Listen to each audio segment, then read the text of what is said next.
महिला प्रशमन केन्द्रबाट हो सञ्चालित। ओके ल, हाम्रो दिदी जहाँ चाहिँ हामीले त्रिवेणी नगरपालिका वडा नम्बर 7 मा चाहिँ विशेष दिदी चाहिँ एउटा विपत्ता भनौँ न होइन, उहाँले चाहिँ घर छोडेर आउनु भएको रहेछ। त्यो सन्दर्भमा साथमा सदस्य महिला लीला थापा आज उहाँलाई चाहिँ हामी महिला व्यवस्थापन केन्द्रद्वारा सञ्चालित सेफ हाउसमा लिएर आएका छौँ उहाँको सुरक्षित आजको लागि। र भोलि चाहिँ पक्कै पनि महिला व्यवस्थापन केन्द्र सेफ हाउस अन्तर्गत समन्वयमा र हाम्रो त्रिवेणी नगरपालिकाको उपमेयर महेश्वरी राई आउनुहुनेछ।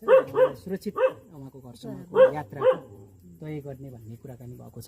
सन्दर्भमा आज हामी सेफ हाउस प्रोग्राममा बहिनी हुनुहुन्छ। ल अहिले चाहिँ हामी यो गाईघाट त्रिवेणी नगरपालिका वडा नम्बर 10 सेफ हाउसको लागि हामी दिदीलाई चाहिँ सुरक्षित गर्दैछौँ। दिदी कस्तो लागिरहेको छ यहाँ? तपाईँ अब सुरक्षित हुनुहुन्छ है? भोलि तपाईँलाई चाहिँ महिला व्यवस्थापना केन्द्र हाम्रो बाला कार्की दिदी अनि अब उपमेयर महेश्वरी राई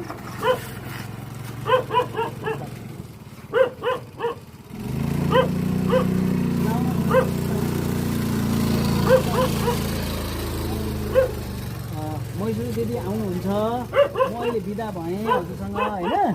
भोलि तपाईँलाई गाडी भाडा दिएर तपाईँलाई सुरक्षित यात्रा गरिदिनुहुन्छ है त है। ल बहिनी हजुर ल यता आउनुहोस् त। ल अब ल जान्छु ल यसो गरेर आउनु है।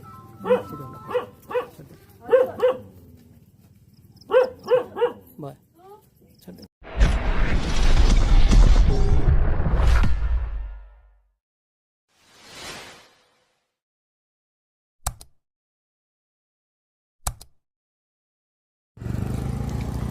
दिदी नमस्ते। अलि ठुलो स्वरले बोल्नु त। ए हजुरको घर चाहिँ कहाँ भन्नु त? हजुर पत्लाया। कसरी आइपुग्नु भयो यो 7 नम्बर वडामा? यहाँ यो कालीखोला यहाँ यो ठाउँमा कसरी आइपुग्नु?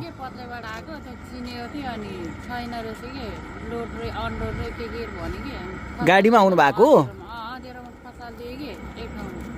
अँध्यारोमा भन्नाले अहिले कहाँ तपाईँलाई लिएर आएर यहीँ खसाएको हो?